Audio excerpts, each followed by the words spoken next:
안녕하세요. 대한노년치약회 기획총괄 부회장을 맡고 있는 서울메이치과의 이상구입니다.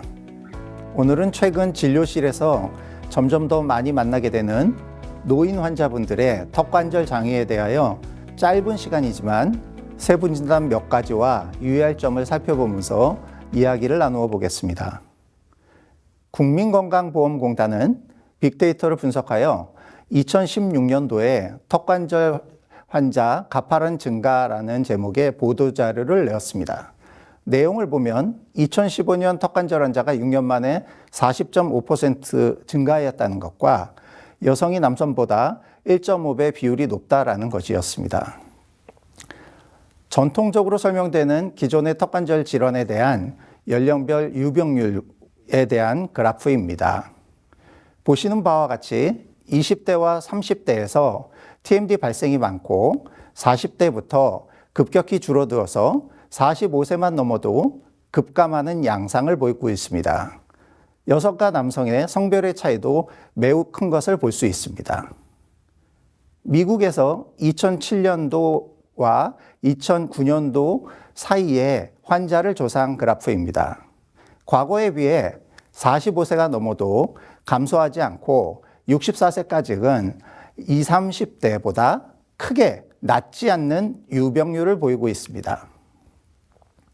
우리나라의 경우도 40대, 50대의 감소폭이 이전만큼 크지 않은 것을 알 수 있는데요. 이것을 인구 10만 명당 진료 인원으로 보면 40대, 50대, 60대, 70대에 크게 줄어들지 않는 것을 볼 수 있습니다.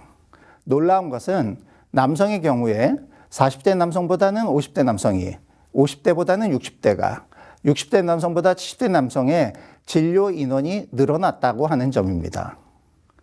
왜 이러한 변화가 생기는 걸까요? 그것은 아마 인구 구조의 노령화가 한 원인이 되리라고 생각합니다. 한국은 1970년도에 OECD 국가 중에서 가장 젊은 나라에서 현재는 노령화 사회에 진입되어 있습니다. 맨 밑에가 한국입니다. 맨 밑에가 한국입니다. 일본도 당시에 젊은 국가 축이었는데 지금은 가장 노령화가 심한 국가이죠. 윗부분의 노령화가 높은 두 나라는 스웨덴과 이탈리아입니다. 두 나라 모두 임플란트로 유명합니다. 한 나라는 임플란트를 개발한 나라, 한 나라는 많이 심고 있는 나라이죠. 2009년에 스트라우만이 발표한 인구 10,000명당 임플란트 매식 개수입니다. 우리나라와 이탈리아가 제일 많은 축에 들고 있습니다. 2011년도의 데이터입니다. 우리가 이탈리아보다 더 많이 심고 있고 200명을 넘어섰습니다. 지금은 어떠할까요? 보험 임플란트로 아마도 높지 않을까 합니다. 이처럼 임플란트 수복 등으로 노인의 구강 건강이 향상되면서 턱관절에 가해지는 기능적 요구도가 증가되는 것도 노인 TMD 유병률의 변화를 설명하는 것 같습니다. 턱관절 장애의 근육성, 관절성 분류를 이해하고 세부 진단을 하는 과정은 매우 중요합니다. 진단명에 따라 턱관절 질환의 치료가 달라지기 때문입니다. 오늘은 특기할 만한 몇 가지에 대해서만 말씀드리려고 합니다. 감별 진단을 위해서 반드시 필요한 임상검사는 특두화학 분석 검사입니다. 보험으로 청구할 수 있습니다. 인증기관으로 지정된 치과의사가 이 과정을 선행하여야만 물리치료를 보험으로 청구할 수 있습니다. CBCT의 보험 인정 기준을 말씀드리겠습니다. 화면에서 보시는 바와 같이 강직과 관별을 요하는 심한 임상적 개구제한과 골관절염 및 과두의 형태 이상, 세 번째로는 구강장치 치료에 반응하지 않는 측도학 장애, 네 번째로는 악관절의 수술 전과 후의 평가입니다. 방사선 사진만으로 턱관절 질환의 유무나 그 상태를 정확하게 진단하기는 어렵습니다. 파노라마상에서 보이는 과두의 모습은 미디얼 폴을 상연으로 투사하게 됩니다. 보시는 바와 같이 하과두의 미디얼 폴이 파노라마상에서 최상연으로 투사되고 라테랄 폴은 중간에, 또 그 관절면은 두 부위를 잇는 공간에 표현되게 됩니다. 앞으로 파노라마나 턱관절 파노라마 사진에서 이러한 특성을 유의해서 살펴보시기 바랍니다. 먼저 조인트 디스오더, 관절성 장애입니다. 디스크 콘다일라 컴플렉스의 정형적 불안정성은 디스크의 위치 변화에 영향을 받게 됩니다. 잘 알고 계시는 대로 리덕션 여부에 따라 나누어지게 되고 DJD가 있습니다. 노멀 TMJ의 개구 모습입니다. 디스크 콘다일라 컴플렉스의 움직임이 유기적으로 이루어지고 있습니다. 정복성입니다. 개구 시에 리덕션이 이루어지면서 통증과 관절 잡음이 생기고 있습니다. 비정복성입니다. 개구 시에 리덕션이 되지 않아 개구 제한과 통증이 야기됩니다. 본 영상은 급성은 진한 만성인 상태입니다. 퇴행성 관절염, DJD입니다. 관절명의 변형으로 연발음, 크레피터스가 생기며 개구 제한은 다소 해소가 됩니다. 이러한 관절성 변화는 환자분들의 이해를 돕기 위해 이처럼 단계적으로 설명할 수 있습니다만 반드시 모든 과정을 거치는 것은 아닙니다. 보시는 바와 같이 디스크 디스로케이션을 거치지 않고도 TMD는 진행할 수 있습니다. 모든 환자가 이 그래프의 패소제네시스를 따르는 건 아니지만 턱관절 환자의 증상과 징후를 이해하고 또 예후평가에는 도움이 되는 것 같습니다. X축은 턱관절 질환의 진행 과정이고 Y축은 환자의 불편감이라고 보아주시면 좋겠습니다. 처음에는 서브클리니컬한 상태에 있다가 시간의 경과에 따라 디스크의 위치가 변이가 진행되면서 불편감은 서서히 증가하게 됩니다.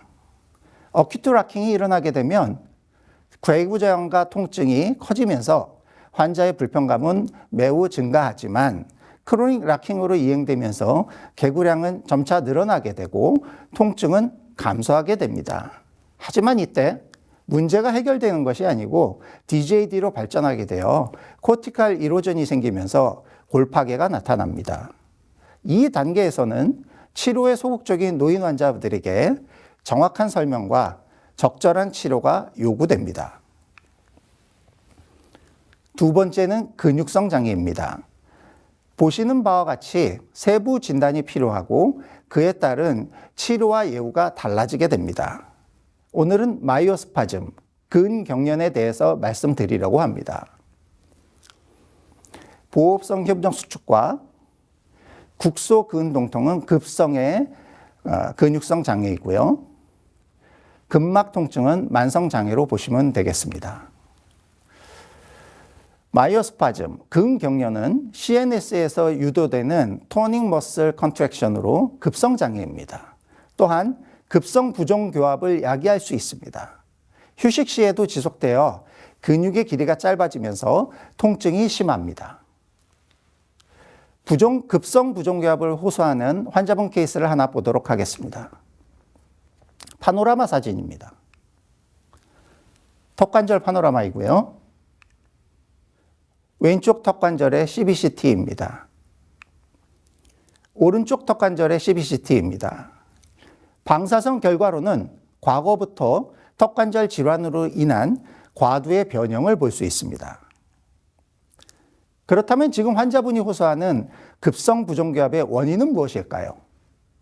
보시는 바와 같이 환자분이 호소하는 구치부 비접촉과 견치부 과다 접촉을 볼 수 있습니다. 그것은 우측 외익돌근에 생긴 근경련, 마이오스파즘 때문입니다. 치료는 근이완을 위한 초음파, 텐스, 조인트 모빌라이제이션과 최적 치료로는 아이소토닉 조 엑서사이즈를 시행합니다. 외익돌근의 하두는 하악하두와 경부에 부착되어 전방으로 당기는 개구근으로 이 부분에 근경축이 발생할 경우에는 하악의 위치가 전방으로 이동되어 급성 부종교합을 야기합니다. 10일 뒤에 구치부 정규압과 개구량이 47mm로 회복된 것을 볼 수 있습니다. 텐더나이티스, 건염입니다. 건염은 텐던에 생기는 통증으로 텐던은 인대처럼 콜라겐으로 이루어진 조직으로 인대는 뼈와 뼈를 연결하고 텐던은 근육을 뼈에 붙이는 강력한 근육작용의 필수적인 힘줄이라고 생각하시면 쉽게 연상이 되십니다. 템포럴리스 텐던이 가장 흔하며 치아에도 연관통을 일으킬 수 있습니다. 템포럴리스 텐던은 측두근이 코로노이드 프로세스에 정지하는 건으로 구강내로 다른 근육을 촉진할 때는 안 아프지만 구강내에서 촉진하면 상당한 통증을 느끼게 됩니다. 외익돌근의 텐던입니다. 턱을 조금만 움직여도 통증을 호소하여 캡슐라이티스로 오해하기 쉬운 건염입니다. 중추매개근통, 즉 만성근형과는 달리 마이오자이티스는 근육에 염증이나 감염으로 인한 통증이므로 근육이 붓고 발열이 있는 것이 특징입니다. 근육의 직접적인 외상, 즉 타박상으로 생기거나 감염으로 인해 급성으로 유발됩니다. 머슬 컨트락처, 근경축입니다. 근경축은 지금까지의 근육장애와는 조금 다른 개념입니다. 영어로 contraction, contracture, 또 한국말로 수축과 경축, 낱말은 비슷하지만 개념은 오히려 정반대입니다. 다른 근육장애는 근수축이 과다해서 생기지만 근경축은 이완이 충분히 이루어지지 않아서 생기는 것입니다. 근육은 충분한 수축과 이완이 이루어져야 정상적인 기능을 유지하는데 통증으로 입을 충분히 벌리지 않고 지내게 되면은 폐구근의 이완이 충분히 이루어지지 않아서 근육의 길이가 짧아집니다. 정작 통증이 없어지고 난 후에도 입을 크게 벌리려고 해도 충분한 개구가 안 되는 상태입니다. 임상적 특징은 무통성 개구 제한으로 나타납니다. 또한 엔드필이 하드에서 실제로 많은 통증이 없는 노인 개구장애 환자분들이 크로닉 락킹으로 오진되고 있기도 합니다. 통증과 기능장애를 가지고 있는 환자의 진단이 관절성과 근육성 어느 한 가지만 가지고 있는 것은 아니며 어떤 환자분이 만성 ADD with reduction 상태이지만 현재의 통증은 급성인 로컬머치 소어니스에서 온 것일 수도 있습니다. 이처럼 네 가지 세부 분류에 따라 통증과 기능장애의 치료 예후가 각각 달라질 수 있다고 생각합니다. 게서리안 갱글리언에서 나오는 3차 신경의 가지입니다. 오리큘러 템포럴 너브의 브랜치가 올라가는 모습을 보면 왜 그렇게도 많은 턱관절 장애 환자가 측두부 두통을 함께 가지고 있는지 공감이 갑니다. 오리큘러 템포럴 너브, 2개 측두신경은 TMJ를 지배하는 1차적인 신경가지로 이것을 마취했을 때 통증이 사라진다면 관절성 통증으로, 마취해도 사라지지 않는다면 근육성 통증으로 감별할 수 있을 것입니다. 트라구스와 이어로브를 연결하는 곳에 자입을 해서 하악과들을 지나서 전내방으로 1cm 전진하여 주사하시면 됩니다. 당연히 에프니에프린은 없는 리도카인을 사용하여야 합니다.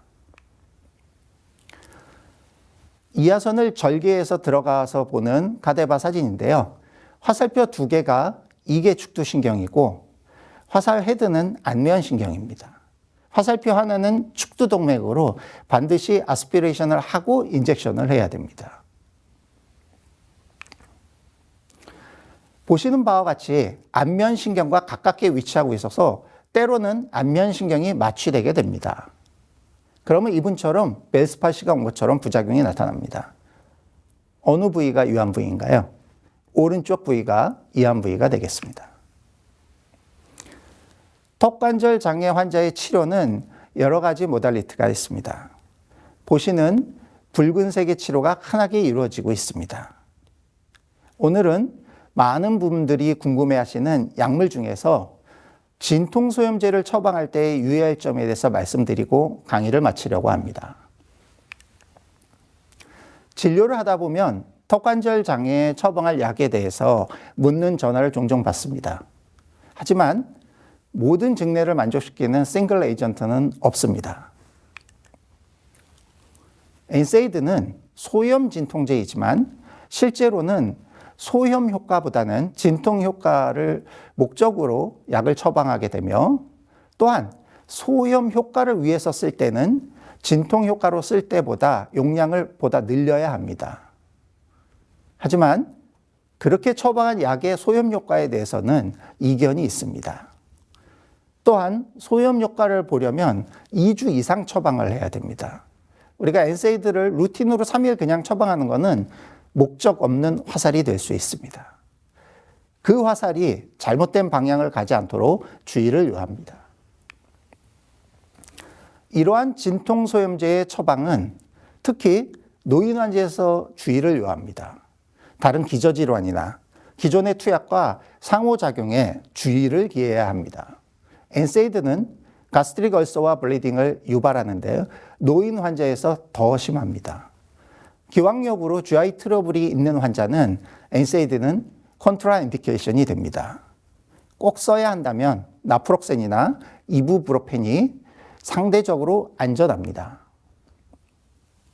콕스2 이니비터는 위장관 부작용을 더 줄일 수 있습니다. 하지만 심혈관 질환에서는 역시 금기입니다.